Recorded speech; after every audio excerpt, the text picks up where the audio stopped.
Hello and welcome back to my YouTube channel. Now in today's video I am going to be showing you four businesses that you can start as a Nigerian student with little or no capital. Now every Nigerian student needs money.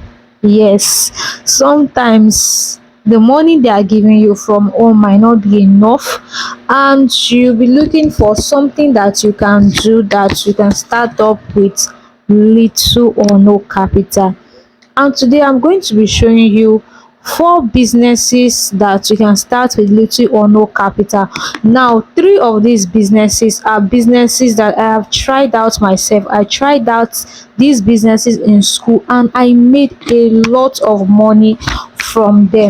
So I'm not just giving you businesses that I just browsed at and picked online. I'm giving you businesses that I tried out and I made a lot of money from. And please note, today I'm going to be showing you businesses that are completely done offline, not online. I've talked about a lot of ways that you can make money online. Today let's talk about four ways that Nigerian students can make money offline.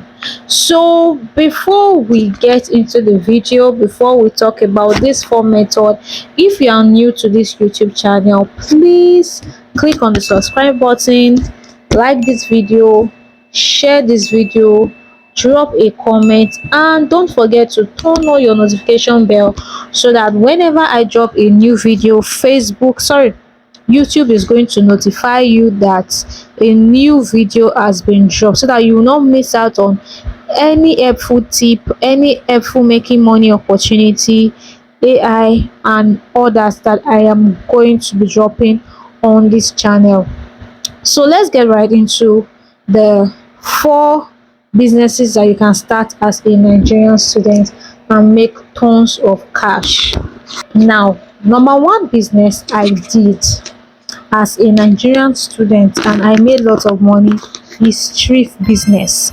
That is Okerika business. Yes, pre-used clothes. I did this business and I made lots of cash during my undergraduate days.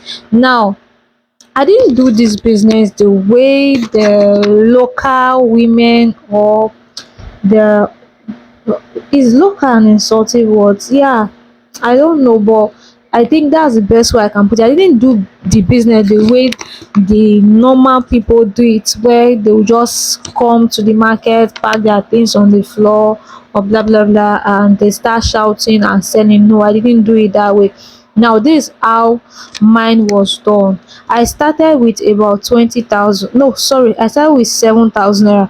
But if you want to start this business, you can start with as little as 20,000 naira, because times have changed. I think I did this business around 2018-19. This is 2024 as at the time you are watching, or at the time I made this video. So if you want to start, at least you need at least 20,000 naira to start, because times have changed, right?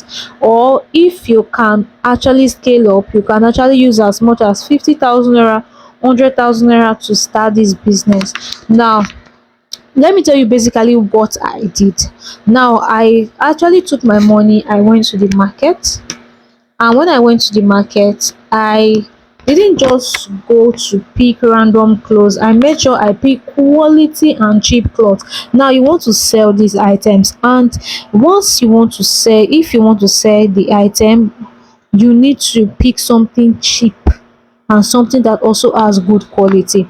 And one item that I usually notice that sometimes they are cheap and the quality, they still retain the quality if they are thrift item, is this is this silk material, I'm going to call it, not cotton material. If you notice, most cotton materials, once people buy it, they wash it, after some time it fades. But if you go for this silk material, this linen, all this minor material, they are going to last. So and they are usually fine, they always look new. So I went for materials like that. I bought them at cheap rates, very cheap rates. And what I did, When I went home, I washed it and I ironed it. Now, if you want to start a street business as a student, I will also advise you to do something like that. When you buy your street, when you go to the market to buy your street, make sure you get a cheap one. Make sure you get something quality, something that looks very new. And then when you get home, you don't buy with emotions, buy with logic, buy with the mindset of I'm going to sell this thing, so I need something cheap, I need something that looks good, something that looks cheap too.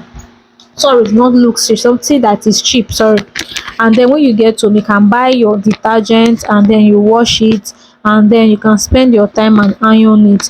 And the good thing about this is that when you have done all this packaging, because I call it packaging, when you have done all this packaging for it, you can sell it for up to 3 times the price, 4 times the price you bought it, because you have done these things. But if you just leave it squeezed the way it used to come, and the smell is not ironed, people are going to price it down. But if you carry a well ironed okerika, let's say you even put it in packet and you go and give students, they are going to buy.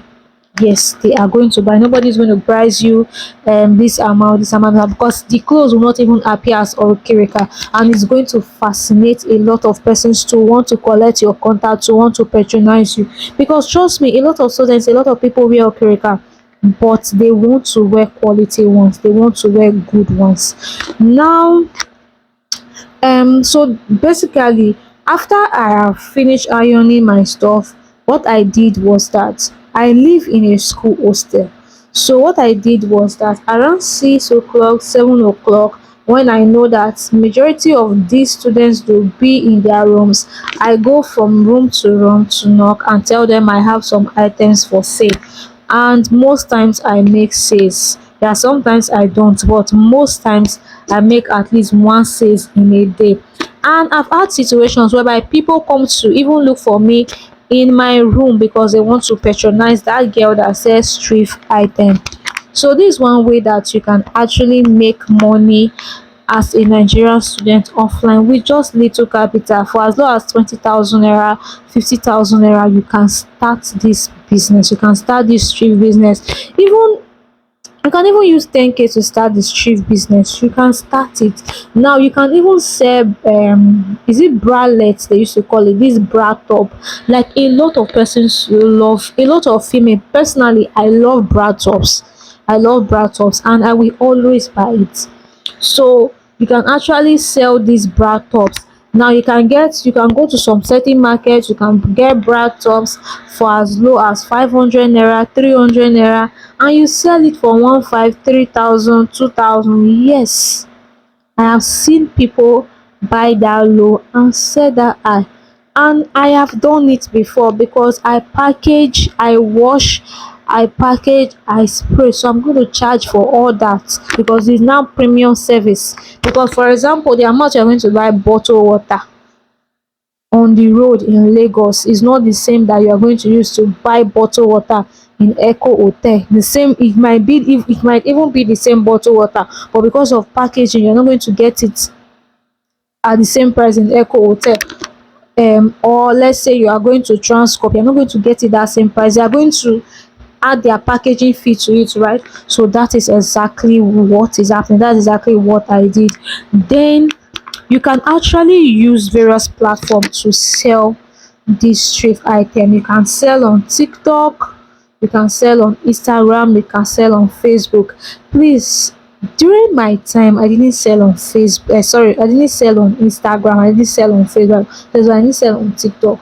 Now, not because I did not create accounts, I created accounts, but I really didn't understand marketing that well that time, so I wasn't really able to make sales. So majority of my sales were coming from offline. But you can actually decide to upload your stuff on TikTok. When you do, you can put on the clothes and then so that you show people the fitting, or you can decide to buy a mannequin or you rent a mannequin and then you wear the mannequin the clothes, and then by so doing you are showing people the fitting. A lot of persons are going to be interested. So let's say you use TikTok sound, those funny sounds, so that your videos, or yeah, your videos will trend and you're going to get a lot of persons to patronize you. if you want to sell thrift item using that method. You can post on Instagram, TikTok, Facebook. I don't really know about Twitter because I I think I'm getting used to Twitter. I'm not someone that is very used to Twitter. So I don't know if you can actually sell those items very well in Twitter.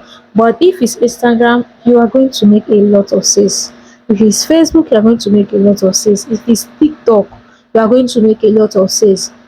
The another thing you can do is you can join the Facebook group, your school Facebook group, the town you are in, the Facebook group, the state you are in, the Facebook group. There are a lot of groups like that. And then when you post these items, you are going to get a lot of sales. Trust me, that this has worked for me.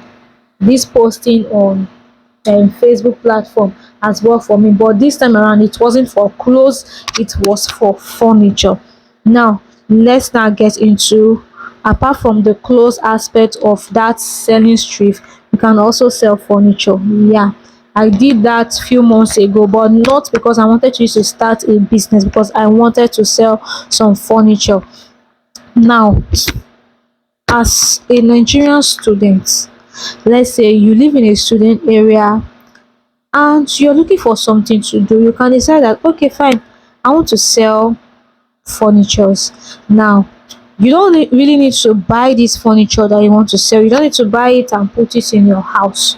All you need to do is to look for people that want to sell their furniture, that want to declutter their old furnitures, and then they give you the price. And when they give you the price, go to these Facebook groups that are related to your state where you stay. Let's say you are in Port Harcourt, look for Facebook groups like Port Harcourt Market, um Port Harcourt online store, Port Harcourt used this stuff, and then look for those Facebook group and join. And when you join, all you need to do is to post this stuff, and you're going to get tons of people messaging you that they want to buy. Now, I recently did something like that. I posted in a lot of groups. I think I posted in up to 10 groups, and I had lots of people sending me messages that they want to buy this stuff.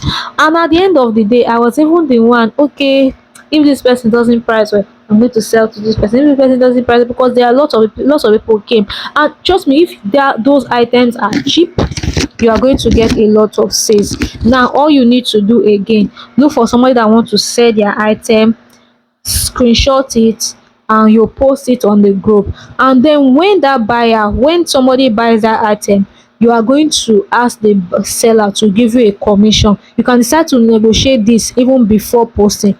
You ask the seller to give you a commission, because trust me, a lot of persons, they don't even know about these groups that you know about, that I told you about. They don't know about it. And you know that once people are gathered in a place, you post something, you must only see somebody that will be interested in it.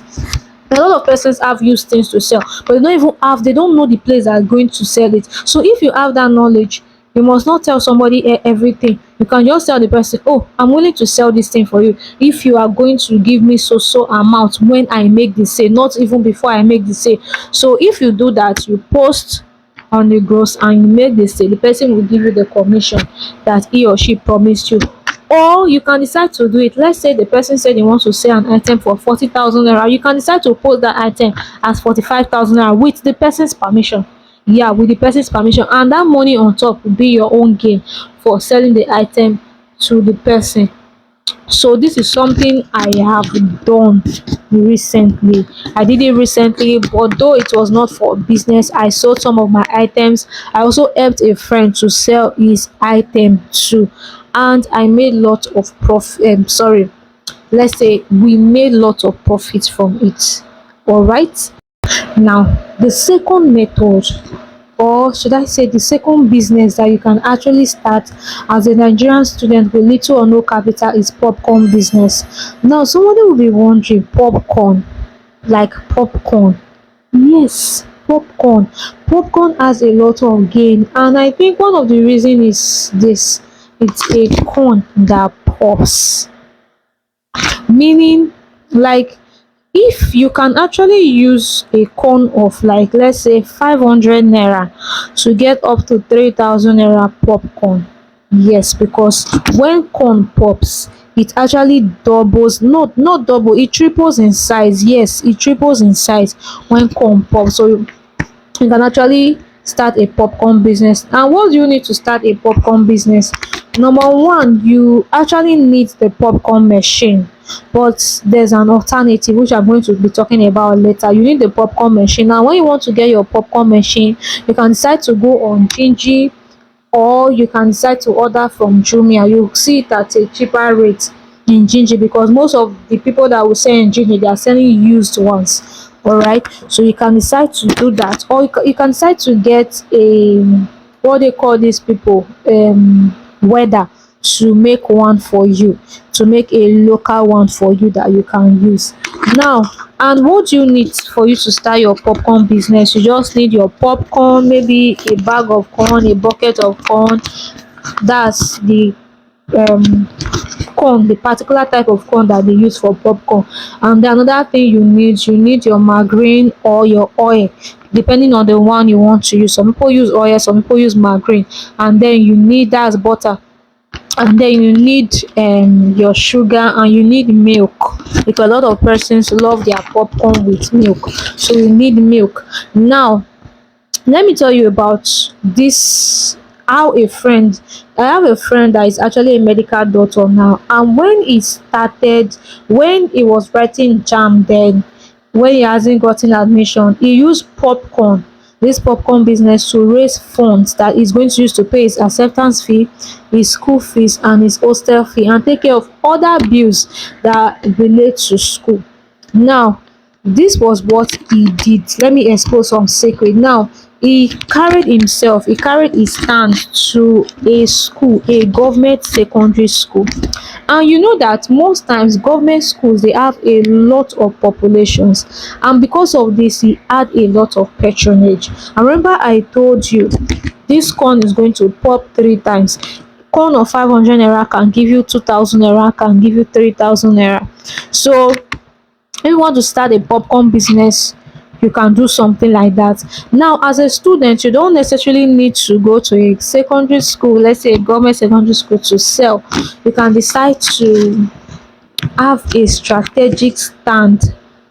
Let's say if your school has a gate that is always busy, you can decide to stay there, and then you sell your stuff, a place that is very busy. So I graduated from desu, and there is what we call small gates. Now this small gate, it's very busy. It's like, should I say, it's like the main entrance where many people pass to enter the school.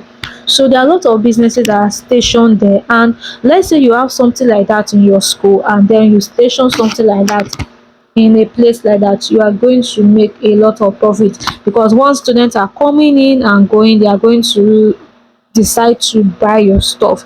Some of them are going to buy. Remember that the greater the amount of persons passing through or passing the place your business is daily, the greater the number of sales you are going to make, especially if it's something that is eatable and something that people will love to eat. So there's another method that I actually wanted to use to make money from popcorn stuff. I had this idea. Now this was the idea. I wanted to get toys. Like, you see, there are some toys that they are not very big. They are not even up to this mic. I think a lot of persons will know about it. Like these toys, I think some of them, when I was younger, some of them usually come with chewing gum and other things. And right now, I don't think those toys cost up to 15 naira. So you can get something like that. Let's say you get it in bulk, and then when you can get something like that. Let's say you get it in bulk, and then when you get it, you can decide to do your popcorn, and then you put these toys into it. Now these toys, I think it's very common. Most of them are soldiers, Batman, Spider-Man, or different things. You can decide to get something like that, and then put it in your popcorn. And then when you put it in your popcorn, supply it to market women, or station yourself in a school. station yourself in a school, that's a secondary school or a primary school, and you are going to get a lot of patronage, because even if the children don't want to eat popcorn, but the fact that they see a toy inside that place, they are going to get it, they are going to buy from you. That's how their mind works. All they see is that that particular thing that is inside, I want to get it out, I want to use it to play, so they are going to patronize your popcorn, and that stuff will serve as a bait for them. So the third business I'm going to be talking about is tutorial business. Now, during my NYC, this is one business I did that was really profitable. Now, tutorial business, in the sense that I did it in two ways. Now, I had jam and WAEC lesson for secondary school students, and then I was also doing home lessons for some students. Now, see, this is where it gets interesting. You don't need to be the one teaching it, you just need to be the organizer. That's what I literally did. Then I taught chemistry, I taught biology, because I'm good in those subjects. But do you know what I did? I got my fellow coppers, and some of them were teaching maths, some of them were teaching physics, because I don't know, I know maths, but I won't teach maths. I like to teach maths, because I just feel I'm not that good there.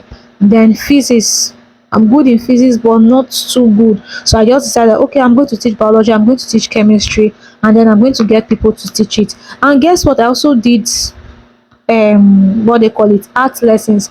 I'm not an art student, I'm a science student, but I was able to get people to teach this particular thing. So how did I do it?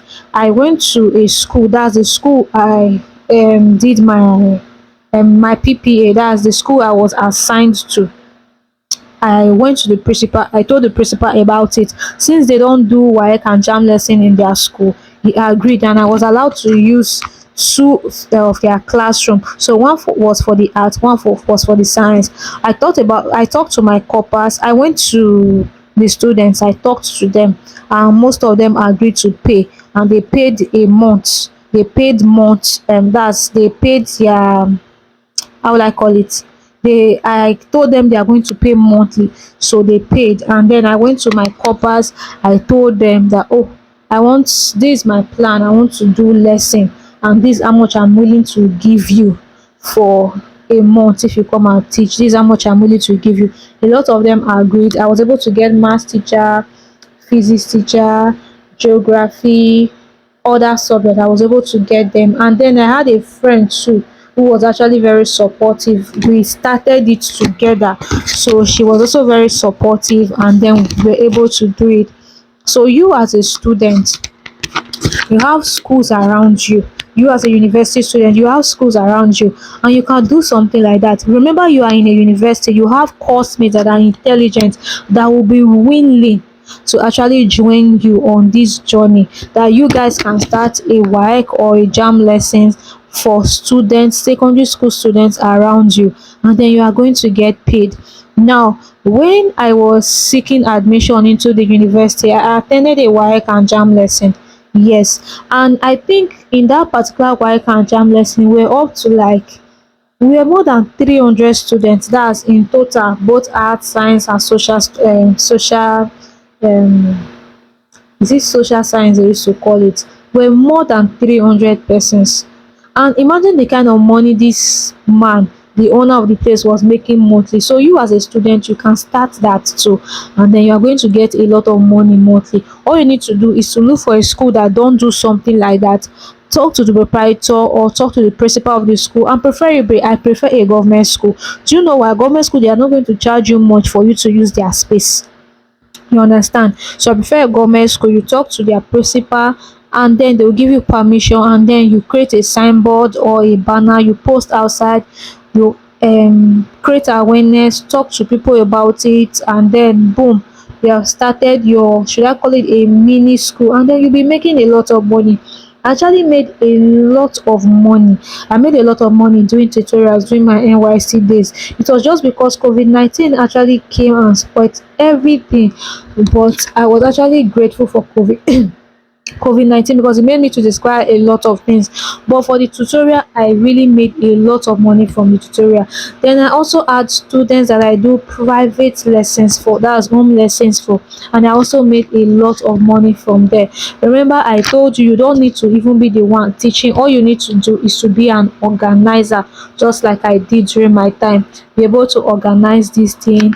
You can source for teachers, and then boom, you have started your mini school, you have started your tutorial, and you are going to be getting paid. Students are going to pay to come. Everybody wants to pass jam, everybody wants to pass paek, everybody wants to pass neco. So if you are offering something like that, be rest assured you are going to get people. And I start in the north, so I had a lot of students that came to this my tutorial, and I believe that if you do something like that in your state, no matter whether north, west, east, no matter the region you are going to get a lot of students because everybody wants to pass. Yeah, everybody wants to pass. Now, this tutorial stuff, another thing you can do is that you can sell past questions. Now, if you are somebody that you can actually take our time to look for jam past questions, prior past questions, you can print them out and sell. If you don't even know how to how to write stuff, I have a video on my YouTube channel that talks about how you can use Word documents to write something. You can decide to get jam past questions, do a compilation of them, and you print out and then you sell to these students. Now another thing is that you can also decide to do a question and answer, should I call it a booklet, and sell. Let's say all these your the jam questions, you have where you have the questions, and then you have where you have the answers, if possible explanation on why that is the answer, and then you are going to sell to a lot of students. And maybe let's say your students, let's say people, how would I put the statement, let's say you have, let's say, 100 students in your tutorial. If 50 of them buy your book, you are going to make a lot of sales, and trust me, a lot of them will buy it because students, they love buying past questions, they want to pass, so they will buy it. Then another thing, as a university student, you don't really need to only concentrate on university students. Hope you know, you can also decide to do tutorials for your course mates, let's say for lower levels, and then make money. Now remember, I said I did my undergraduate in desu, and I have seen people do it. Now one of the most popular tutorial in desu is casio tutorial. Now this is what this guy also does. He doesn't take all the lesson. All he does is that he teaches on it. He just knows how to gather 100 level students, 200 level students, and he assign tutor to them and teach them various subjects, like, sorry, various courses that they are teaching in their department, and he pays his tutors, and the students pay him and he pays his tutors. It's a good way. Now it's a good way of making money as a student. You don't need to do everything yourself. You don't even need to be that intelligent student, provided you are smart and you can get tutors to come and teach these people, you are good to go. All right, so number four thing I want to tell you about is baking and supplying. Now, I also did this during my NYC days. So I was baking chichi. Me and a friend, we were baking chichi, and then we're selling to the students, and we're also supplying. And this, I think, to some extent, this gave us money because we're able to supply to, I think, I can't remember the amount of persons we supplied to. We were able to supply, and we made a lot of money from doing those supply. Made a lot of money selling. Now, if you want to learn how to do chin chin, you can actually go on YouTube, and then you start. There are a lot of videos that will teach you how to make chin chin, and then you can decide to do try and error till you can get your perfect taste, your unique taste. Because remember, if you are supplying, the taste of your chin chin will determine if people will want it, and if people want it, your suppliers will always want you to supply to them, because whatever you're supplying is giving them quick money, is giving them sales. So you can also do that. You can sell chinchi, you can decide to sell cake parfait, you can decide to sell a lot of things, and then you make money. But I personally tell you, just look for who to supply to. All you need to do is to pick Saturdays and Sundays, and then you make in bulk, and then you supply, and there's money in your pocket as a Nigerian student. Now, I said four things, right? But let me add this fifth one. I said it's four things I'm going to be showing you, but I think I want to add this fifth thing. As a Nigerian student, you can decide to sell artistic aesthetically pleasing stuff, like all this girly stuff. For example, let's say you get something like this mug. You can get something like my alarm clock. There is an alarm clock and a pen holder, and you can decide to, or your LED light. You can decide to sell LED light. I've seen a lot of Nigerian students do this, and they get a lot of patronage. See, girls, we love our place to be shining, our place to look good and all that. And if you are a Nigerian student, you are actually in an environment whereby you meet a lot of ladies that will love their room to be okay, right? So if you sell things like, let's say you sell things like LED light, you sell things like card that they can put on the wall, you sell things like this, all these cute mug cup, you can actually make tons of cash from it. This particular business is something I wish I knew when I was in school, because if I had done it in school, considering the fact that I stayed in a school hostel, I would have made a lot of money. So if you have that opportunity to start this business, you can make a lot of money. And the sweetest thing is this: you can decide not to, even if you don't have capital, you can just be advertising the stuff, but get a trusted supplier. So whenever somebody demands for something, you are going to get it from that supplier and then send it to the person, or you can just pay the supplier to webe it to the person directly, and it will be like you are the one that did all the webe. Will I call that drop shipping? Yeah, kind of, that's drop shipping in a way.